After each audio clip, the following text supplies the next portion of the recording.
Imagine this, you're stuck on a long road trip with nothing to entertain yourself except for this.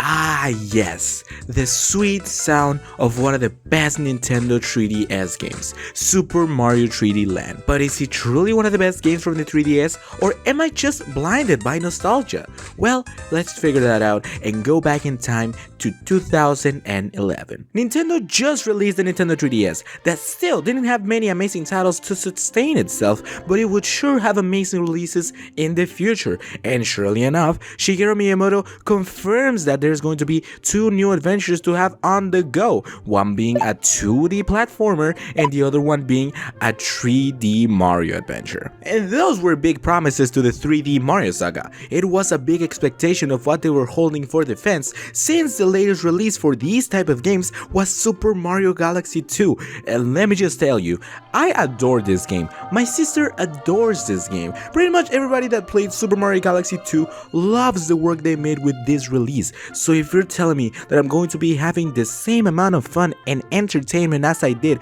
with Super Mario Galaxy 2, but on the go, it must be done perfectly. And sure enough, it was perfect. Well, at least for me. On November 13 of 2011, Super Mario 3D Land was out, and it was here to stay for a very long time.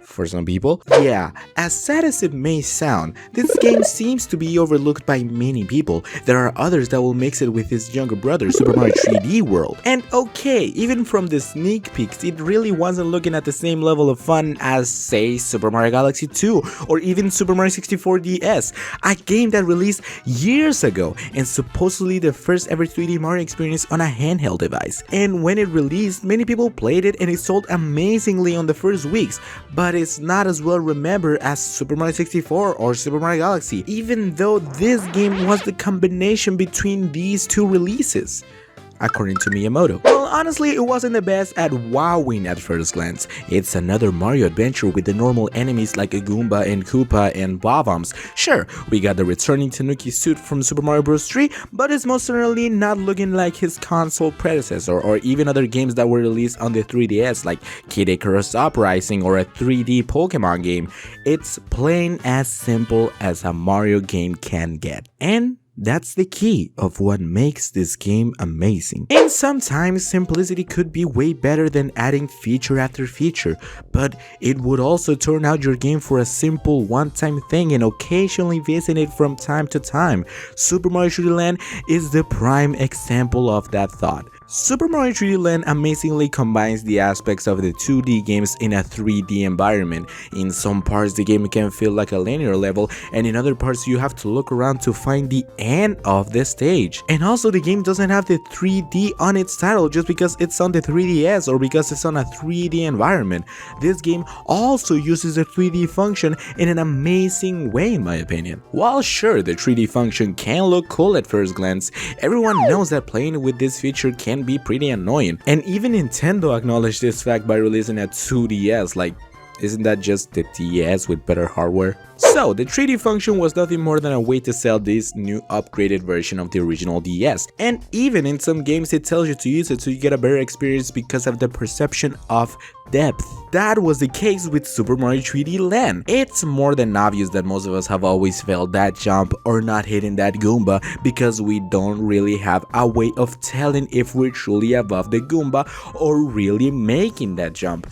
This was solved by the 3D function on Super Mario 3D Land. You can now be extra sure about the jump you're going to make because of the little 3D slider on the 3DS. Add to that amazing feature the neat little optical illusions the game adds for the 3D effect. Although this function can really hurt your eyes if you use it for way too long. So how do we make this work even without the 3D function? Thus, the camera problem was also a goner. The camera in 3D games is always a problem. We saw that on Super Mario 64, it was somewhat solved on Super Mario 64 DS, but the real game changer is on Super Mario 3D Land by making the camera follow a specific specific route while being super close to Mario. This was actually something that the developers found out once they decided to play Super Mario Galaxy 2 on a very tiny screen, resembling how would Super Mario 3D Land look on the tiny screen of the 3DS. They did not only find out that the camera was a pain to move around with such a tiny screen,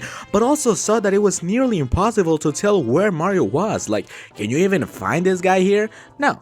I'm sure you don't. And okay, I know that I've just said that this is a game changer, but can you imagine this type of camera in games like Super Mario Odyssey or Super Mario Sunshine? It wouldn't work, right?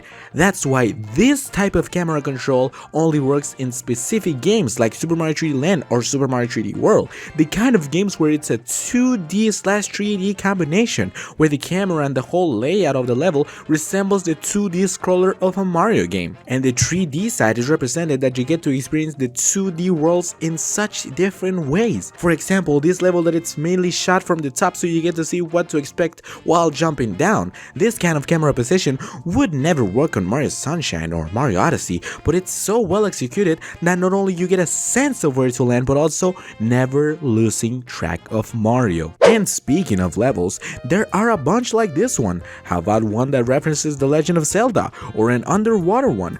Or how about one that really sets the idea of everything being big? Honestly, the design of the levels is really outstanding. While sure there are many that kinda look alike, most of the levels are sure guaranteed to be a unique experience on its own. And the Bowser levels are a delight because they truly don't feel that difficult, but it's an amazing touch how they brought back the idea of the fallen bridge but in a 3D environment. The vibrant colors that are used in platformer levels or the spooky ambience it uses for Boo Mansions is just the icing on top. Or how about the subtle references it does to other 3D Mario games like the spinning cubes from Mario Bros. Wii or the seesaws from Super Mario Galaxy that cut the stage. Pretty much every single level that you play is going to feel different than the last one.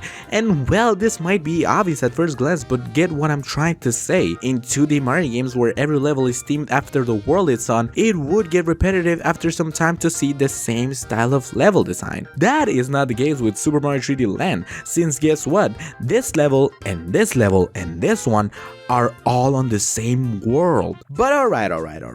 Levels are cool and the combination between these 2D and 3D genres is amazing, but what else is there?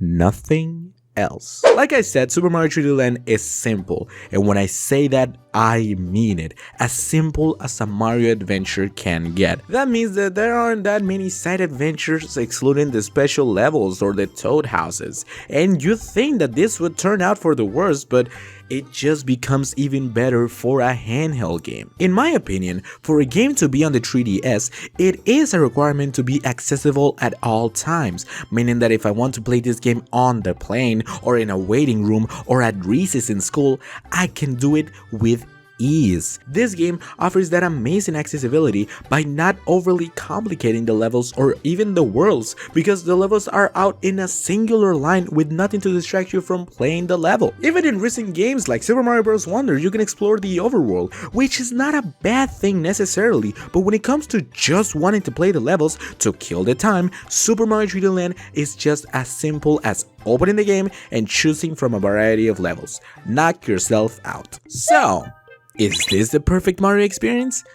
Yes and no. It's perfect for the outdoor experience, that's for sure. As I've just mentioned, this game truly offers accessibility and such simplicity that will keep you engaged for hours. It truly offers everything that is expected for a Mario experience on a console such as the 3DS. But let's not only focus on the good stuff, because even though I don't like it, this game has flaws. One being, it's as simple as a Mario adventure can get. What? But you just said that was a good thing. Alright, hear me out.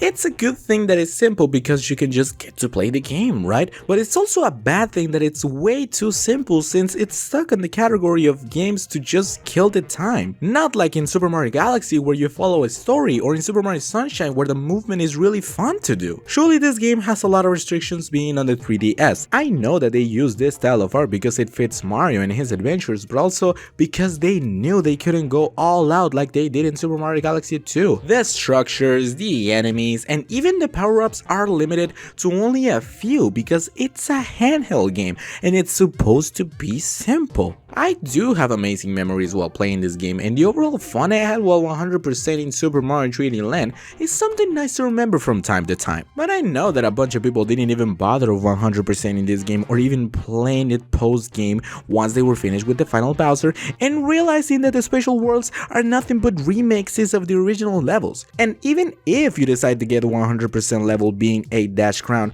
the level doesn't really feel like a super reward for beating the game perfectly twice. It more so feels like, oh damn, we forgot the 100% level. Yeah, just that random stuff, I guess. It truly doesn't resemble anything about Super Mario 3D Land, and honestly, it's not worth it in my opinion. And so this game falls more into the category of games to kill the time than to play it for the story. But let me make this clear, it does an amazing job at introducing the Mario world to new players with the controllers and the beautiful colors they use, the amazing layouts they did for the levels with the new camera that never seems to confuse you. And all of this can be playable anywhere in the world because it's a game from the Nintendo 3DS.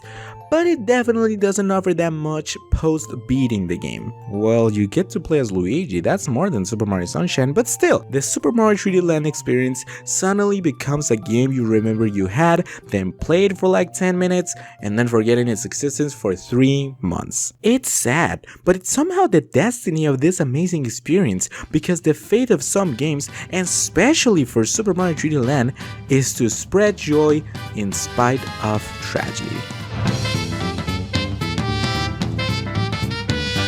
Whoa, wasn't that a crazy video that you just watched? I'm honestly recording this because I forgot to add it in the last video, which, like, if you haven't watched it, please go watch it. It's a really cool video about how I speedrun Super Mario 64 in under 20 minutes. I just wanted to say thank you so much for 700 and 800 subscribers. We broke two milestones with just the Blender video. So thank you so much for watching my content and subscribing. This channel is truly going places. And if you like this video and want to see more, please consider hitting that subscribe button. That's all the time that I got. So I'll see you guys in the next video. Adios.